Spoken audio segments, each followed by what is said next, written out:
اور عذاب بھی اللہ رب العزت عطا نہیں فرمائے گا. جب قیامت کے دن تو پہنچے گا میدان حشر میں، میزان لگا دیا جائے گا، پل صراط قائم کر دیا جائے گا، اللہ فرمائے گا جاؤ اس کو جہنم میں ڈال دو، تو تم کہہ دینا میں نے تو ایسی جگہ گناہ کیے جہاں رب تو دیکھ ہی نہیں رہا تھا. نوجوان کہتا ہے دنیا میں کوئی خطہ، کوئی ذرہ، کوئی زمین کا ٹکڑا ایسا نہیں ہے رب نہ دیکھ لے کہ میں گناہ کر رہا ہوں. لہذا دوسرا طریقہ بتایا جائے. ابراہیم بن ادم کہتے ہیں تو کہتا تھا نا میں گناہ بھی برابر کرتا رہوں اور اللہ رب العزت کے عذاب سے بھی بچ جاؤں. میں نے کہا 6 طریقے تو اپنا لے، پہلے کو تو نے منع کر دیا ہے، اچھا دوسرا طریقہ یہ ہے کہ تو جب رزق کماتا ہے نا تو جا اللہ کے سوا کسی اور سے رزق حاصل کر لے، کوئی اور رب بنا لے جو تجھے رزق دے دے، کوئی اور ہے اس کے مقابل کا جو تجھے رزق دے سکے، کوئی اور ہے سے تیرے لقمہ اترے اور پیٹ میں شکم میں جا کر کے ہضم ہو جائے. لگا نہیں، پوری کائنات میں کوئی ایسا نہیں جو اللہ کے سوا مجھ کو رزق، اللہ ذات نہیں جو رزق دے دے. تو اچھا ایسا کر اس کے دیے ہوئے رزق کو نہ کھایا کر، جب قیامت کے دن تو حاضر ہوگا رب فرمائے گا جاؤ جہنم میں لے جاؤ، تو تو کیا میں نے تو تیرا دیا ہوا رزق ہی نہیں کھایا ہے، عذاب کیسا. نوجوان کہنے لگا کیسے ہو سکتا ہے، اسی کا تو دیا ہوا رزق ہے، میں کیسے اس کے دیے ہوئے رزق سے بچ سکتا ہوں. اگر اس کا دیا ہوا رزق میں نہ کھاؤں تو میری زندگی تو تمام ہو جائے گی، ختم ہو جائے گی. تیسرا طریقہ بتا دیا جائے. حضرت ابراہیم بن ادم کہتے ہیں اچھا پر عمل نہیں کر سکتا تو میں تجھ کو تیسرا طریقہ بتاتا ہوں، تو گناہ برابر کرتے رہنا اور اللہ کے عذاب سے بھی تو بچ جائے گا. نوجوان کہنے لگا بتاؤ تیسرا ہے. تو وہ ابراہیم بن ادم رضی اللہ تعالی عنہ اللہ رب العزت کی بنائی ہوئی ہے، زمین و آسمان اسی کی ملکیت ہے، اس کی سلطنت ہے. ایک بادشاہ جب ہوا کرتا ہے تو جتنی زمین اس کی رعایا ہوتی ہے، جتنی زمین اس کی سلطنت ملکیت ہوتی ہے، اس میں اس کا قانون رائج ہو. جو اس کی زمین پر رہتا ہے، جہاں تک اس کی حکومت ہوتی ہے بادشاہ کی، وہاں تک اسی کا قانون ہوتا ہے. اور کوئی ایسا کہ اس کے قانون کو فالو نہ کرے، اگر اس کے قانون کی پیروی نہیں کرے گا تو وہ اپنی ملکیت سے نکال دے گا یا اس کو سزا دے گا. تو ایسا کر، اللہ رب العزت کے عذاب سے بچنا چاہتا ہے نا اور گناہ بھی کرنا چاہتا ہے تو جا اس چیز سے نکل جا، اس کے آسمان کے نیچے سے نکل جا. اگر تو زمین سے نکل گیا، آسمان کے سائے سے نکل گیا تو قیامت کے دن کہہ دینا مولا تو مجھے عذاب کیوں دے گا، میں تو تیری زمین پر نہیں رہتا تھا، آسمان کے نیچے نہیں رہتا تھا. نوجوان ایسا کیسے ہو سکتا ہے کہ زمین کو چھوڑ کر کہیں چلا جاؤں، آسمان کو چھوڑ کر کہیں چلا جاؤں، کہیں اور جگہ ہی نہیں، جہاں جاؤں گا اسی کی ملکیت ہے، اللہ رب العزت کی ملکیت کے نہیں. کوئی ہے زمین کو پار کر جائے، کوئی ہے آسمان کو پار کر جائے. نوجوان کہنے لگا یہ بھی نہیں کر سکتا، میرے بس کی یہ بھی نہیں ہے کہ میں گناہ کروں اور رب نہ دیکھے، میں رزق کھاؤں اور اس کا نہ ہو، میں زمین سے نکل جاؤں، یہ بھی ممکن نہیں ہے. چوتھا طریقہ مجھ کو بتا دیا جائے.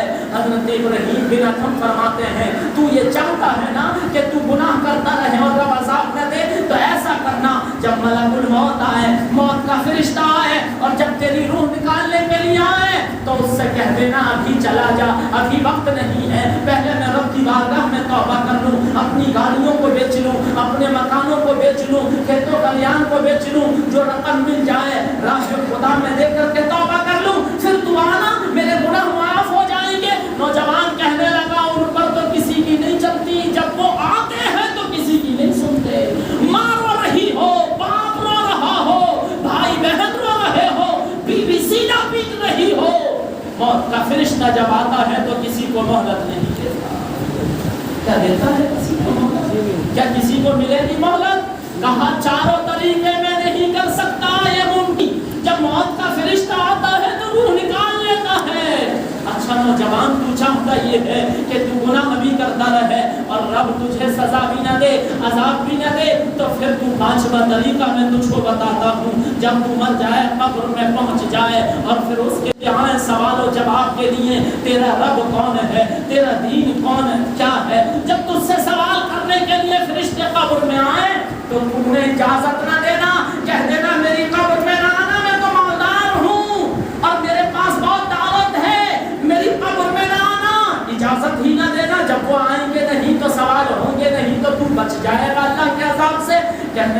भला उन पर किसकी चलती है। जब वो आएंगे तो कितना बड़ा बादशाह या कितना बड़ा पहलवान क्यों ना हो, जमीन को छीनते हुए आ जाएंगे और सवाल कर लेंगे, मैं ये नहीं कर सकता। हजरत इब्राहीम बिन अदम फरमाते हैं जब तू ये भी नहीं कर सकता तो अच्छा छठा तरीका तुझको बताता हूँ। कौन सा? क्या हम तुम कर सकते हैं ये 5 तरीके? क्या अल्लाह के सिवा किसी और का रिस्क हम खा सकते हैं? क्या उसकी सल्तनत से निकल सकते हैं? क्या मलकुल मौत फरिश्ता जब आए तो उनसे मोहलत ले सकते हैं?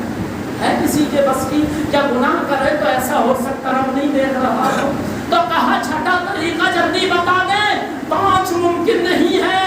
तो कहा जब मैदान हश्र होगा और मीज़ान लगा दिया जाएगा, पुल-सिरात कायम कर दिया जाएगा और जब तेरी हाजिर होगी और फिर रब फरमाएगा जाओ तो इसको और डाल दो जहन्नम में ले जा करके।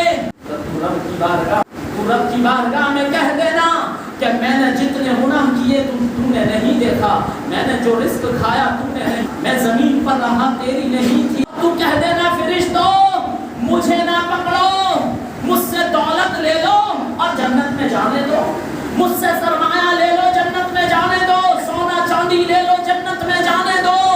रब से कहना मुझे फरिश्ते नहीं रोक पाएंगे, मेरे पास तो बड़ी गाड़ियां थी, बड़े मकान थे, बिल्डिंगें थी, जमीन और जायदाद था, मैं जन्नत में जा रहा हूँ, जन्नत के दारोगा रिजवान जन्नत दूंगा, वो दरवाजा खोल देंगे, मैं दाखिल हो जाऊंगा, तू ऐसा कर लेना, फरिश्तों से बच जाना। वो नौजवान कहता है मैं ये भी नहीं कर सकता, फरिश्ते पकड़ने को आए भला उनकी पकड़ से कौन बच सकता है। तो इब्राहीम बिन अदम कहते हैं जब तू वैसे एक भी काम नहीं कर सकता, मौत तेरे हाथ में नहीं, रिस्क तेरे हाथ में नहीं, जमीन आसमान तेरी सल्तनत नहीं, तू झुककर गुनाह कर नहीं सकता, कब्र में फरिश्ते रोक नहीं सकता, तो फिर तू अपनी मनमानी जिंदगी क्यों गुजारना चाहता है?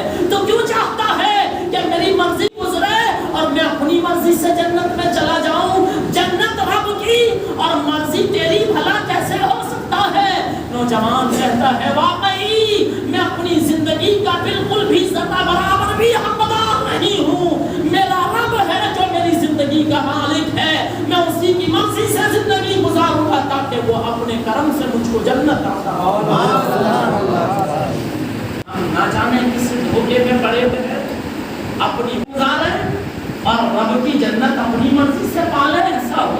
अगर तुम अल्लाह रब्बुल इज्जत उसकी रजा चाहते हो, उसकी खुशनुदी चाहते हो, मैदान हश्र में सुरखरू होना चाहते हो, तो रब की मर्जी की जिंदगी गुजारो, अपनी जिंदगी का मकसद समझो कि अल्लाह रब्बुल इज्जत ने अपने नबी को जो किताब कुरान अता फरमाया, उस कुरान को पढ़ो और उसकी नसीहत को समझो कि तुम्हारा रब तुम्हें जो पैदा किया है उस जिंदगी का मकसद क्या है, तो तुम्हें पता चलेगा कि अल्लाह फरमाया वकुम जिन्ना वल इंसा इल्ला लियअबुदून। मेरे रब ने कुरान में फरमाया मैंने जिन और इंसान को इसलिए पैदा किया कि वो मेरी इबादत करें। अपनी जिंदगी के मकसद को समझो।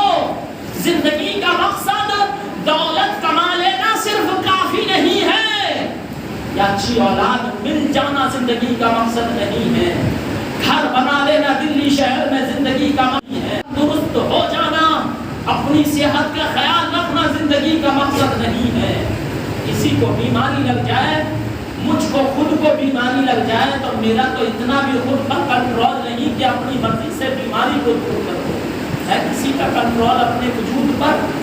अगर मेरे सर में दर्द होने लगे तो मैं तो इस लायक भी नहीं कि सर के दर्द को भी दूर कर दूं। मेरे खून की रफ्तार बढ़ जाए, दिल की धड़कनें तेज हो जाए, तो मेरी तो इतनी भी ताकत बिसात नहीं कि उसको भी कंट्रोल कर सकूं। और जिस रब ने खून जैसी शय को बनाया, दिल जैसी शय को बनाया, उसमें धड़कनों को पैदा फरमाया, ये भेजा अता फरमाया, ये सर अता फरमाया, ये पेशानी अता फरमाई, तो पूरी जिंदगी पर उसी का तो हक है। हम तो कुछ नहीं कर सकते, कोई बिसात नहीं। अच्छा बताओ, तुम जो जिंदगी गुजार रहे हो, अपनी जिंदगी का मकसद समझ में आता है? किसी को आता है समझ में? बस क्या समझा कि रमजानुल मुबारक का महीना आए तो खूब नमाज़ें पढ़ लो, बाकी 11 महीने जुमा पढ़ लेंगे, बस हम मुसलमान हो गए और जिंदगी गुजार लेंगे। मौत रमजान में ही सिर्फ नहीं आएगी, 11 महीने में कभी भी आ सकती है। और जब आएगी तो कभी ऐसा न हो तुम बेगुस्ल हो, बेवुज़ू हो, बेनमाजी हो, चेहरे पर दाढ़ी न हो, जब तुम मरो तो नापाकी की हालत में न हो, कहीं ऐसी हालत में तुम्हें मौत ना आए कि रब की बारगाह में जब तुम्हारी हाजिरी हो तो तुम्हें सामना करना पड़े। लिहाजा तैयार रहो, 12 महीने रब की इबादत करो। सिर्फ जुमा तुम पर फर्ज नहीं है, हर वक्त की नमाज तुम पर फर्ज है। लिहाजा नमाज पढ़ेंगे, नमाज लोग कितनी मक्कारी करते हैं। ज़ोहर में कहो कि नमाज में आओ तो कहते हैं हजरत काम पर रहते हैं, असर में कहो नमाज में आओ तो कहते हैं मालूम छुट्टी नहीं देता, मगरिब में कहो नमाज में आओ तो कहते हैं थक जाते हैं, हाथ पैर धो करके बैठते हैं जब तक इशा का वक्त हो जाता है। कहो इशा की नमाज में आओ तो कहते हैं थके हुए होते हैं, बिस्तर पकड़ लेते हैं, सो जाते हैं। फज्र में कहो नमाज में आओ तो कहते हैं आके ही मौत का फरिश्ता आएगा तो कहेगा आँख खोलो फिर तुम्हारी रूह निकालूंगा। आँख खुलवाएगा किसी से कहेगा टांग टेढ़ी है सीधी कर ले फिर रूह निकालूंगा।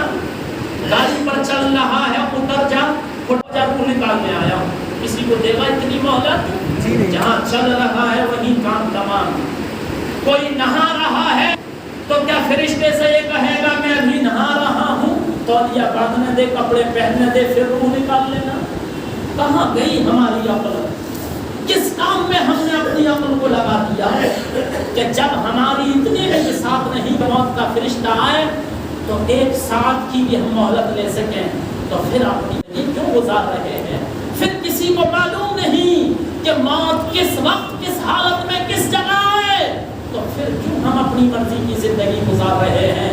रब ने हमें जिस लिए पैदा किया है उस लिए जिंदगी गुजारो। कमाओ खूब, साथ ही साथ जो अल्लाह रब्बुल इज्जत ने तुम पर अहकाम लाजिम, तुम पर जो चीजें फर्ज फरमाई हैं उन पर अमल करते रहो, उनकी पैरवी करते रहो। नमाज अल्लाह रब्बुल इज्जत की जानिब से कुरान का कलमा पढ़ने के बाद सबसे पहला अहम फरीज़ा है। और तुम समझते हो कि नमाज छोड़कर हम फैक्ट्रियां लगा लें तो जन्नत चले जाएंगे, तुम समझते हो सोना चांदी जमा कर लें तो जन्नत चले जाएंगे, तुम ये समझते हो कि खूब हमारी बैंकों में पैसा हो तो जन्नत चले जाएंगे, नहीं जाओगे। रब ने जो जिंदगी गुजारने का तरीका बताया है, अल्लाह के नबी ने जिस तरह जिंदगी गुजार कर दिखाई है उस तरह जिंदगी गुजारोगे तब अल्लाह रब्बुल इज्जत तुमसे राजी होगा और फिर तुम्हें अपना बेहतरीन ठिकाना, तुम्हारा बेहतरीन ठिकाना अल्लाह रब्बुल इज्जत तुम्हें जन्नत अता फरमाएगा। लिहाजा उसकी खुशनुदी के लिए बहाने न बनाओ, मर जाओगे तो कोई बहाना नहीं आएगा। बहुत पछताओगे मरने के बाद कि काश मैंने पूरी जिंदगी नमाजों में गुजारी होती, काश मैंने पूरी जिंदगी खूब इबादत की होती, काश मैंने अपने माल से खूब माल का हिस्सा निकाला होता, गरीबों मुहताजों मिस्कीनों यतीमों का हक निकाला होता। मरने के बाद जब पछतावा होगा तो फिर किसी काम का नहीं होगा, सिर्फ पछतावा ही पछतावा होगा, फिर कुछ नहीं बन पड़ पाएगा। अभी जिंदगी में मौका है, रब की बारगाह में तौबा कर लो, वो बख्शने वाला मेहरबान है, तुम पर मेहरबानी फरमाएगा, तुम्हारी तौबा कबूल कर लेगा, मोहब्बत करने वाला है। लिहाजा उसकी बारगाह में तौबा करो और सच्चे मोमिन बन जाओ। तो इंशाअल्लाह आवाज नहीं निकल रही है। कितने लोग फज्र की नमाज में घर होते हैं बताइए कुछ कहा? तकरीबन सभी होते हैं, हाथ उठाने की जरूरत नहीं है। सब होते हैं कि नहीं घर पर? अब बिस्तर में होते हैं कि नहीं होते हैं? तो 10 मिनट नमाज के लिए नहीं निकाल सकते।